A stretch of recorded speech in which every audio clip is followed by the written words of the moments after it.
India news गुजरातना महत्वना समाचाરની શરૂઆત કરીએ વિસ્તારથી તો ગુજરાતમાં રેવન્યુ તલાટી વર્ગ 3ની પરીક્ષા આજ રોજ બપોરના સમયે યોજાનાર છે, જેને લઈ બનાસકાંઠા જિલ્લામાં પણ રેવન્યુ તલાટીની પરીક્ષાનું સેન્ટર પાલનપુરમાં આપવામાં આવ્યું છે, જેમાં 34 બિલ્ડિંગોમાં 361 બ્લોકમાં રેવન્યુ તલાટીની પરીક્ષા લેવામાં આવનાર છે, જેમાં કુલ 10,816 વિદ્યાર્થીઓ પરીક્ષા માટે નોંધાયેલા છે।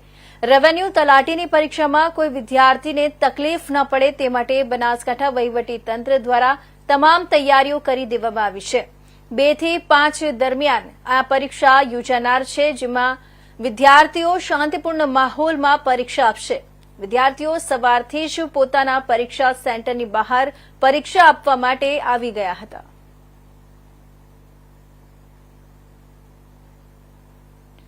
તલાટીની પરીક્ષા છે, જેથી અમે પાલનપુર આવ્યા છીએ। અમારો નંબર પાલનપુર આવ્યો છે, જે તેનો સમય 2 થી 5નો છે અને 12 વાગે એન્ટ્રી એક્ઝામ છે। પાલનપુર જીડી મોદી આર્ટ્સ કોલેજમાં અમારું તલાટીનું એક્ઝામ સેન્ટર છે, એટલા માટે અહીંયા આવ્યા છીએ। અમારો એક્ઝામનો ટાઈમ 2 થી 5 વાગ્યાનો છે। આજે સમગ્ર ગુજરાતમાં મહેસૂલી તલાટીની પરીક્ષા ગુજરાત ગૌણ સેવા મંડળ દ્વારા યોજાઈ રહી છે। બનાસકાંઠાની વાત કરું તો કુલ 34 સેન્ટરો છે।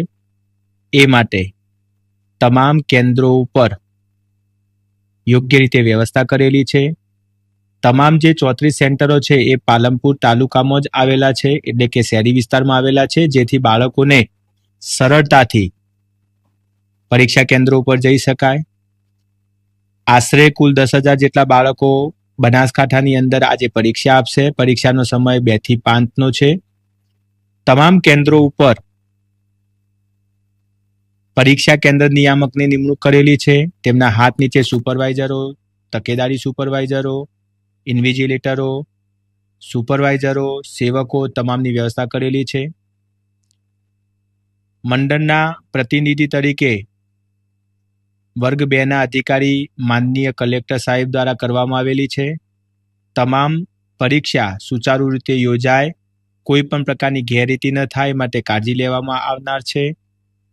તમામ અન્ય વિભાગો, એસટી વિભાગ, સમાજ કલ્યાણ અધિકારી શ્રી, આરોગ્ય વિભાગ, તમામને સ્ટેન્ડ બાય રહેવા માટે તાકીદની જાણ કરવામાં આવેલી છે।